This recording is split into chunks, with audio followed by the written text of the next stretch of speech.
Hey everybody, Aaron Cowan, Sage Dynamics. This video, we're going to be talking about the Armordillo Concealment Lux holster.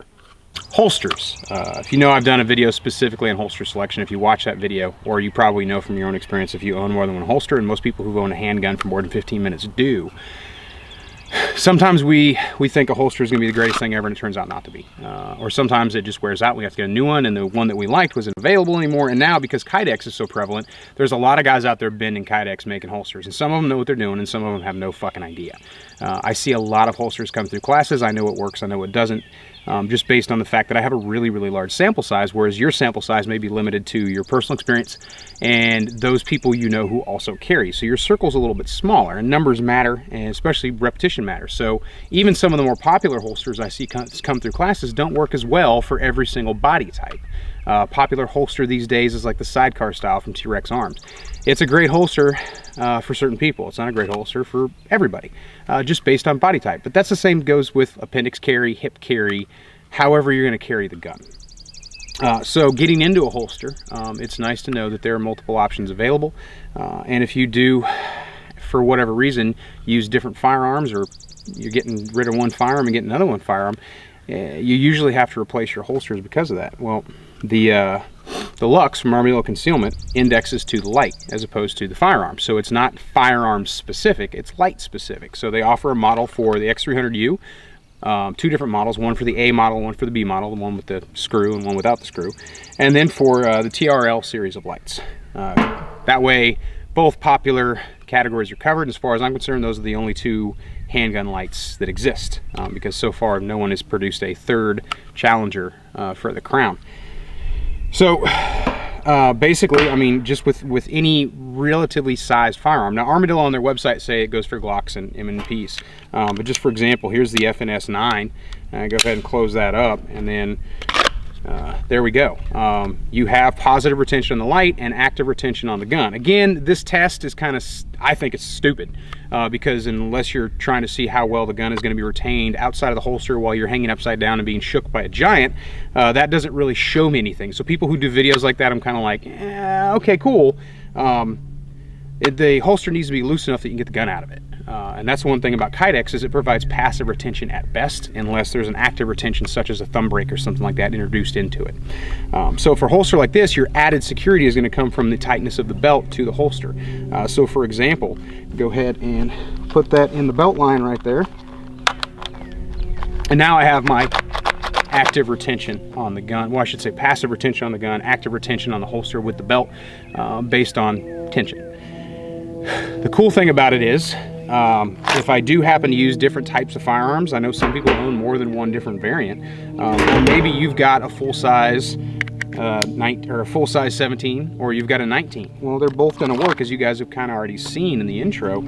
I'm not going to have any issues switching out from type of firearm, type of firearm. Now here we got a full-size M&P, light goes on, goes right into the holster. Another cool thing, they offer the wedge. Familiar little Velcro on the holster there, and that pulls the gun deeper into your body. If that's something you want, it's gonna push it out to where it angles the grip into the body for concealment's sake, based on how you either want to dress or have to dress. Personal favorite thing about the holster, other than the fact that I can use it with multiple different firearms, is the fact that it gives me that master shooting grip. I do not have to rock the gun up in order to get my grip on the gun. It gives me an actual shooting grip on the draw stroke. To me, that's one of the most important things the holster is going to do, is it going to allow you to draw the gun without having to adjust the gun in any way before the draw stroke. Now, I'm still a big believer in holsters specific to the firearm that you carry, but there are a number of reasons that you might want to pursue a holster that allows you to use different guns. The Lux is definitely an option for that. I like the fact that it indexes to the light and it protects the trigger guard of the gun, which are two very important things. Holsters have to do that. We don't want to be using socks or any silly stuff like that. What's more important is it provides a clear draw path, and that's something that some of these other trigger guard only or light only holsters don't do. Is your draw path can be impeded by the fact that that front sight does protrude, and if you're rotating the gun on your draw stroke, if your draw stroke is imperfect from a seating position or something like that, it may snag on something. Not a reason to stop using those holsters, because I see those holsters in classes all the time, and I see guys run them really, really well. From a training aspect, this holster is good because it does give you a degree of heat protection to the body, so if you're reholstering repeatedly in a class, another good thing about it is you don't have to take it out every time to reholster. Because if you come to a Sage class with like a VG3 or a Ghost or something like that, just from a safety standpoint, initially it's a good idea to take that out, put it back on the gun, and then reholster the gun and clip it up. And that's the way you should be doing it. You shouldn't be lazy and just attempting to holster, because that trigger guard is going into the belt line unprotected. Based on the design of the holster, it may be worse, it may be better. Now, this isn't some long drawn-out review process. I mean, at the end of the day, it is a holster. I've had the Surefire model for a number of months. I just got the TRL model a couple weeks ago. Both of them are performing very, very well. I'm in the process of transitioning, prospectively, I should say, transitioning from the Surefire X300 Ultra to the TRL. For reasons that I'll explain in a future video, and I'm not 100% certain on it yet, but I'm definitely leaning towards making that transition. And it's so much easier for me, and this is a perfect example. I can pick up a Lux for the TRL, which I've already done, and that saves me from having to buy 4 or 5 holsters, or 2 or 3 holsters, because I do, depending on attire, carry different size guns. I tend to, as you can see, I'm pretty Glock centric. It's a pretty good screwdriver. It does the job well. But I've got comped, uncomped, 19, 17 size, you know, and all of them are going to work well with this holster for as far as carry is concerned. And that's a really good thing about it.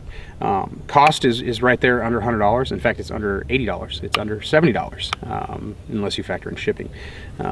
Right now, the mounting option is your J-hook, your clip, which I do like a lot. However, some people are a little apprehensive about them because they worry that they're going to draw the holster out with the gun. As long as your belt is sized to the size of the clip, that's not going to be an issue, because it does have the J-hook in there for retention. But you can probably take this off and throw belt loops on it, no problem at all, if that's something that you want to do.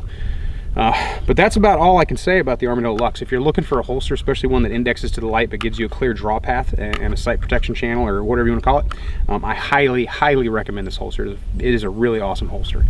I'm Aaron Cowan with Sage Dynamics. Trade accordingly.